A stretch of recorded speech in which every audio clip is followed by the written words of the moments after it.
Hi friends, welcome to Gauri Sai Properties and Saira Builders.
என்னோடய பேர் கஜேந்திரன். நான் வந்து சதர்ன் ரயில்வேயில் ஃபினான்ஸ் டிபார்ட்மெண்ட்டில் சீனியர் செக்ஷன் ஆஃபீஸராக ஒர்க் பண்ணிகிட்ருக்கேன். வந்து பார்த்ததுக்கப்புறம் தெரியுது எங்களுக்கு நாங்கள் 1 இயராக எங்களுக்கு திருச்சி ஃபுல்லாக போனதுனால ஒரு லேஅவுட் எப்படி இருக்கணும், என்ன ஃபெசிலிட்டிஸ்லாம் இருக்கணும் அப்படின்னு நாங்கள் என்ன நினச்சோமோ அதோடு அதிகமாகவே இங்கே வந்து லேஅவுட் இருந்துச்சு. எஸ்பெஷலி பார்த்திங்கன்னா இந்த ரோடு வந்து எங்களுக்கு பிடிச்சிருந்துச்சி. அது 30 ஃபீட்டு ஒரு ரோடு. அப்புறம் காம்பேக்டாக ட்ரைனேஜ் அதான் மெயினான இருப்போம். அதனால் எங்களுக்கு ட்ரைனேஜ் ப்ளஸ் ஸ்ட்ரீட் லைட்டு. இப்போ மற்ற லேஅவுட்லாம் பார்த்திங்கன்னா நாங்கள் நிறையா லேஅவுட் பார்த்துருக்கோம். அங்கெல்லாம் போனீங்கன்னா இபி கனெக்ஷனே இருக்காது. நம்ம போனதுக்கப்புறம் தான் அங்கே வந்து முள்ளு காட்டெல்லாம் சுத்தம் பண்ணிவிட்டு அதுக்கப்புறம் பார்த்திங்கன்னா நம்ம இபி நம்ம தனியாக வாங்கணும். ஆனால் இங்கே பார்த்திங்கன்னா எங்கள் வீட்டுக்கு பக்கத்துலேயே போஸ்ட்டு போட்டு இபி கனெக்ஷன்லாம் இருந்துச்சு. அதனால் வந்து பார்த்த ஃபஸ்ட்டு டேவே நாங்கள் முடிவு பண்ணிட்டோம், சரி இங்கே வந்து கண்டிப்பாக லேண்டு வாங்கி கன்ஸ்ட்ரக்ஷன் பண்ணணுன்ட்டு. வந்த அன்றைக்கே எங்களை முடிவு பண்ணிவிட்டு அப்புறம் 1 வீக்லேயே நாங்கள் அட்வான்ஸ் கொடுத்துட்டோம். டோக்கன் அட்வான்ஸ் கொடுத்துட்டு அப்புறம் ரிஜிஸ்ட்ரேஷன் லோன் ப்ராசஸ் எல்லாமே ஸ்ரீதர் சாரே பண்ணி கொடுத்தாங்க. அப்புறம் கன்ஸ்ட்ரக்ஷன் பார்த்திங்கன்னா சரி லேஅவுட்டே இவ்வளோ நல்லாயிருக்கு, கன்ஸ்ட்ரக்ஷன் நல்லாயிருக்கும் அப்படின்னு சொல்லிட்டு ஸ்ரீதர் சார்ட்டே நாங்கள் கன்ஸ்ட்ரக்ஷன் கொடுத்துட்டோம். அதுக்கு முன்னாடி நாங்கள் கௌரி நகரில் சார் வந்து ஒரு 50 ஹவுசஸ் பண்ணியிருக்காங்க.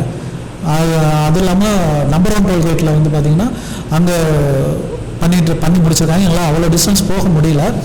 ஆனால் இங்கே வந்து கௌரி நகர்லேயே நாங்கள் போய் ஒரு 3-4 வீட்டில் விசாரித்தோம். நானும் என் மிஸ்ஸஸும் பர்சனலாக போய்ட்டு விசிட் பண்ணிட்டு ஒவ்வொரு வீட்லேயும் ஒரு 2 மணி நேரம் ஒரு 4-5 நாள் 1 வீக் அங்கே வந்து டைம் எடுத்துக்கிட்டோம். நாங்கள் வந்து சார்ட்டை வந்து கொடுக்கலாமா வேணாமான்னு டிசிஷன் எடுக்கிறதுக்கு. அங்கே எல்லாமே பாசிட்டிவான ஃபீட்பேக் தான். நாங்கள் சாரோட கன்ஸ்ட்ரக்ஷனை நேரிலே பார்த்தோம், எப்படி கன்ஸ்ட்ரக்ட் பண்ணியிருக்காங்க. ஏன்னா சாருக்கே தெரியாது நாங்கள் போனது. அங்கே பண்ணியிருக்கோன்னு சொன்னாங்க. சார் சொன்ன வீட்டுக்கு நாங்கள் போகல. ஏன்னா சார் சொன்ன வீட்டுக்கு போகக்கூடாது, நம்ம வந்து வேறு நம்மளாக போய் விசாரித்து போகணும்னு சொல்லிட்டு நாங்கள் தனியாக விசாரித்தோம். அவங்க வீட்டுக்கு போகும்போது பார்த்திங்கன்னா நல்ல ஃபீட்பேக் கொடுத்தாங்க. நாங்களும் பார்த்தோம், கன்ஸ்ட்ரக்ஷன் நல்லா இருந்துச்சு. அப்புறம் வந்துட்டு சரின்னு சார்ட்டை வந்து ஓகே சொல்லிட்டோம். மெட்டீரியல்லாம் பார்த்தீங்கன்னா ரொம்ப குவாலிட்டியான மெட்டீரியல். சார் கூட நான் வந்தப்போ ஃபஸ்ட்டு டே வந்து யாரோ ஒரு தேர்ட் பார்ட்டி மாதிரி தான் இருந்துச்சு. அதுக்கப்புறம் பார்த்தீங்கன்னா ஒரு பிரதர் மாதிரி ஒரு ரிலேஷன்ஷிப் வந்துருச்சு லாஸ்ட் வரைக்குமே. அது வந்து எனக்கு இன்னும் ஃபர்தராக லைஃப் லாங் இவர் வந்து எங்களுக்குள்ள ஒரு சொந்தக்கார மாதிரி தான் நாங்கள் ட்ராவல் பண்ண போகிறோம். அப்புறம் பார்த்தீங்கன்னா 4 லேஅவுட்டு வாங்கினோடனே எங்கள் ரிலேட்டிவ் எங்கள் மாமா ஒருத்தர் வந்தார். அவர் ஸ்டேஷன் மேனேஜர் தஞ்சாவூரில் ஒர்க் பண்ணுறாங்க. வந்து 1 டே தான் பார்த்து அன்றைக்கே அட்வான்ஸ் பண்ணிவிட்டு பக்கத்தில் புக் பண்ணிட்டாரு.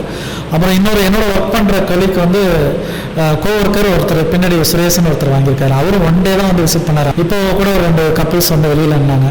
அவங்க என்னோட ஒர்க் பண்ணுறாங்க. அவங்களும் வந்து பார்த்த உடனே வந்து இது பண்ணி சாப்பிட்டு தான் கன்ஸ்ட்ரக்ஷன் போயிட்டுருக்காங்க. அது மாதிரி எங்கள் எம்ப்ளாயும் பார்த்தீங்கன்னா நான் ஈவன் ஹிடனாக வந்து பார்த்தீங்கன்னா ஒரு எங்கள் கேம்பஸ்குள்ளேயே என்னோட கிரே பிரேஸ் அன்றைக்கி இன்விடேஷன் கொடுக்கும்போது தான் நிறைய பேர் அப்படியா நீங்கள் அங்கே வாங்கியிருக்கீங்களா, நாங்களும் அங்கே தான் வாங்கியிருக்கோம் பார்த்தீங்கன்னா ஒரு 30 to 40 ரயில்வே எம்ப்ளாயிஸ் வந்து இந்த லேஅவுட்டில் இடம் வாங்கியிருக்காங்க. அதில் ஒரு மோர் தென் 10 மெம்பர்ஸ் வந்து சார்ட்டே வந்து வீடு கட்டிகிட்டு இருக்காங்க. இன்னும் ஒரு 10 மெம்பர்ஸ் வந்து பிளானில் இருக்காங்க வீடு கட்டுறதுக்கு.